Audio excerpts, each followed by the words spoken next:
When it comes to the repertoire of classical music, people often find a myriad of options to select from. Some may prefer to play concertos, others may prefer to play symphonies and their grandiose structure of orchestras. Others even may prefer to play smaller pieces or sonatas that are directed for one or two instruments.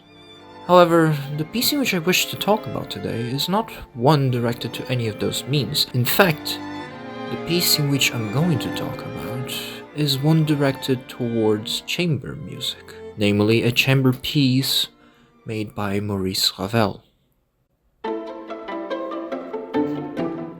The Ravel String Quartet is a quartet that was made in honor of Ravel's own teaching mentor and longtime professor, Gabriel Fauré.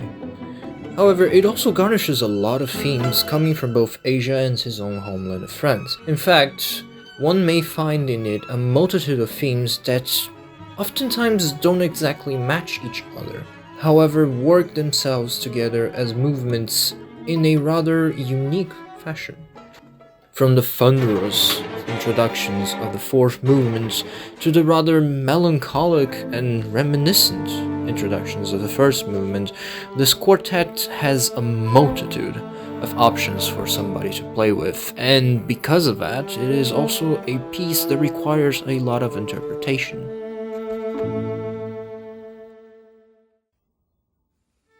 However, it is also very much interesting to see that musicians themselves never agreed upon an interpretation. Oftentimes when people think of music, it is common to understand that music itself has a meaning.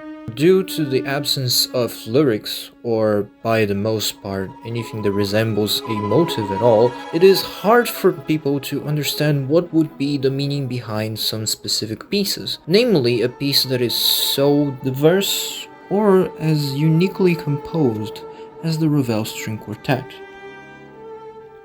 And for good meaning. If we, for example, were to take a look at the very first part of the quartet itself, the way it introduces itself with a La Sol La Mi.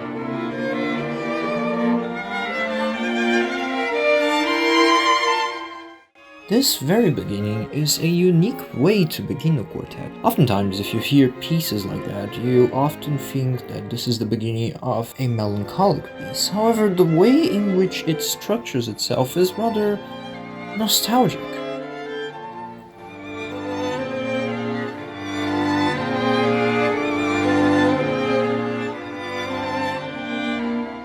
However, why would that be the case? To look for answers, one may look into Ravel's own historical period and personal history. Back at this time, Ravel had just returned from his journey in Asia and had visited Japan. And after hearing Japanese music, he found himself fascinated with the new myriad of sounds, tones, and completely different instrumentation that the Japanese would themselves have. With that, he would eventually go on to compose not only the string quartet, but several other pieces based on his own experiences in Asia.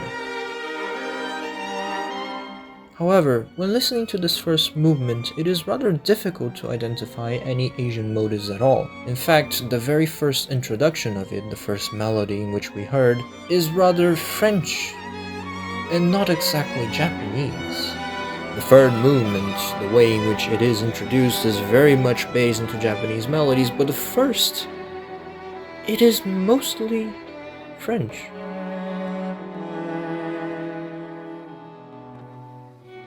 It is almost as if Ravel himself was having a rather nostalgic reminiscence of his own hometown in France than thinking about the cultural differences and the social aspects of Japan.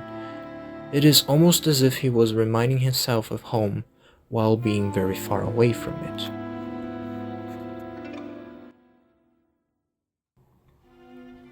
And that piece of interpretation that I just gave you is a rather interesting analysis, one that shouldn't be taken serious, but that brings an interesting view on how each musician themselves might have a different interpretation of this piece. When talking to one of my friends, Louis, who is also part of the string quartet we're playing, he himself thought of that as an entirely Asian theme, and whose own interpretation was solely based on nostalgic thoughts, but rather based on cultural references like anime or mangas. Others, like the other violinist and friend that I have in our own quartet, Luhan, thought of this piece as a rather interesting analysis on the societal differences that they have, and merely thought of this initial stage as one that introduces and contrasts the Asian themes with the European ones.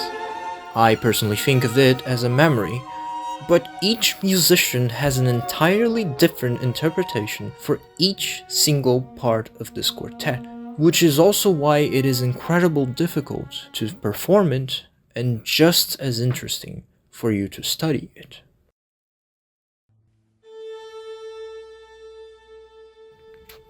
And should our own interpretations be solely based on what Ravel has gone through? For example, when thinking about Ravel's own history and historical period, one may actually think that Ravel himself might have gone through a nostalgic period, or thought about the quartet as a rather interesting interpretation of the Asiatic themes that he heard in Japan. But should that be the case?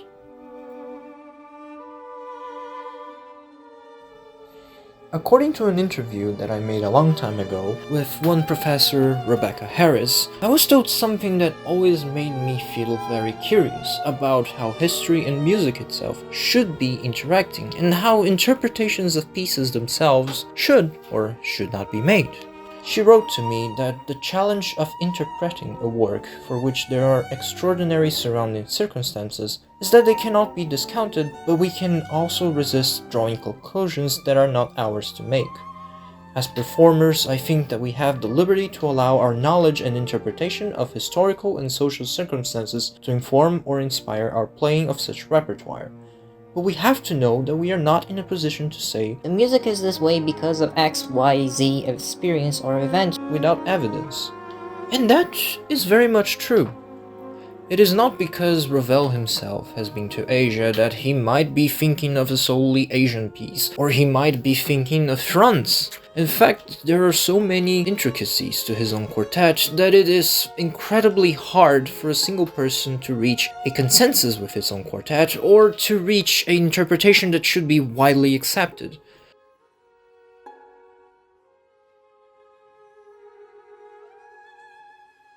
People may think, for example, that pieces themselves may have multiple or singular meanings towards them, but you were to stop and think, what is the meaning that you convey your pieces? You might find that the meaning you convey to each and every piece is entirely different to the meaning that, for example, your friends might do, or your professors, or the people who are around you and whose opinions diverge not that much from those you have.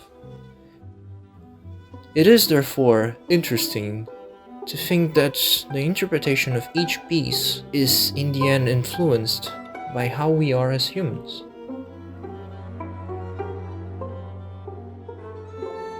And so I ask, what meaning do you give to your pieces and the songs you listen on the everyday basis?